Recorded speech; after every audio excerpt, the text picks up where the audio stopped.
जय Hind. Life times के digital platform पर आप सभी का स्वागत है और मैं हूं आपके साथ स्वाति आर्य। ट्रंप प्रशासन ने ईरान की वर्तमान या पूर्व सरकार से जुड़े कम से कम 4 ईरानी नागरिकों के ग्रीन कार्ड या अमेरिकी वीजा रद्द कर दिए हैं, जिनमें से 2 को आव्रजन अधिकारियों ने हिरासत में ले लिया है और उन्हें निर्वासित किया जाना है। दरअसल ये नई कार्रवाई इसी सप्ताह की गई जब विदेश मंत्री मार्को रूबियो ने निर्धारित किया कि वे ना तो वैध स्थायी निवासी का दर्जा पाने के योग्य हैं और ना ही संयुक्त राज्य अमेरिका में प्रवेश करने के। दरअसल ये कदम पिछले साल के अंत में उठाए गए उस कदम के बाद आया है जिसमें संयुक्त राष्ट्र में ईरान के दूतावास के कई राजनयिकों और कर्मचारियों के वीजा भी रद्द कर दिए गए थे। तो चलिए आज के एक्सप्लेनर में हम इसी पर बात करेंगे।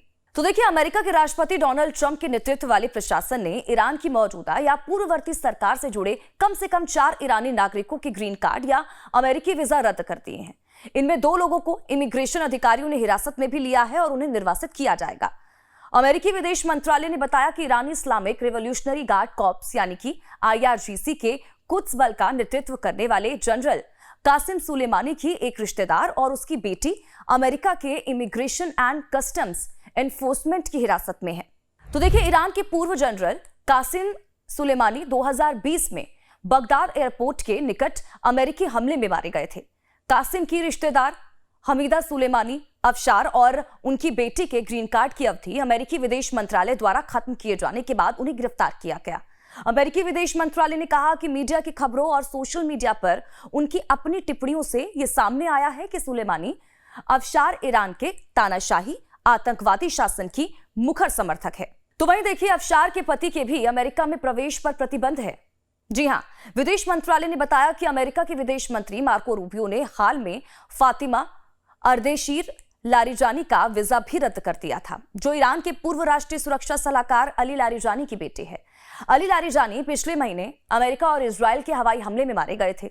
फातिमा के पति सैयद कलंतर मोतामेदी का वीजा भी रद्द कर दिया गया है इस बीच, और दोनों अब अमेरिका में नहीं हैं।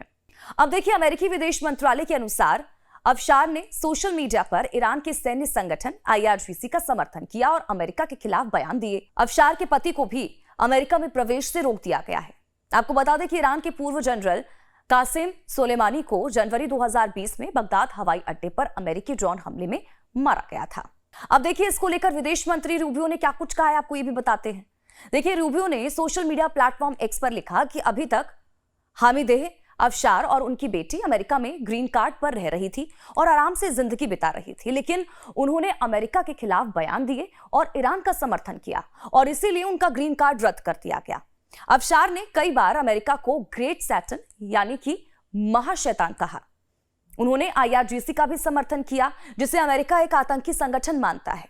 फिलहाल दोनों महिलाएं ICE की हिरासत में हैं और उन्हें जल्द ही अमेरिका से बाहर भेजा जा सकता है।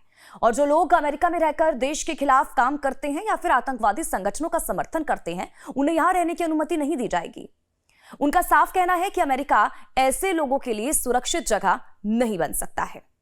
इसी के साथ ही आपको देखिए ये भी बता दें कि विदेश विभाग का यह भी कहना है कि वो लॉस एंजलिस में एक आरामदायक और आलीशान जिंदगी जी रही थी। वो अपने सोशल मीडिया अकाउंट पर इसकी तस्वीरें भी शेयर करती थी। हालांकि अब उनका इंस्टाग्राम अकाउंट हटा दिया गया है और इस कार्रवाई में उनके परिवार को भी असर जो है वो पड़ा है। उनके पति के अमेरिका में आने पर भी रोक लगा दी गई है। दरअसल ये कदम जो है वो अमेरिका की उस बड़ी नीति का हिस्सा है जिसमें ईरान से जुड़े लोगों और संगठनों पर सख्ती की जा रही है। इससे पहले भी रूबियो ने ईरान के सिक्योरिटी काउंसिल के पूर्व चीफ अली लारिजानी की बेटी फातिमा अर्देशीर और इसी के साथ ही लारिजानी और उनके पति का कानूनी दर्जा भी खत्म कर दिया था। तो इसी के साथ ही आज के हमारे इस एक्सप्लेनर में फिलहाल इतना ही। अगली बार फिर हाजिर होंगे एक और नए टॉपिक के साथ। नमस्कार।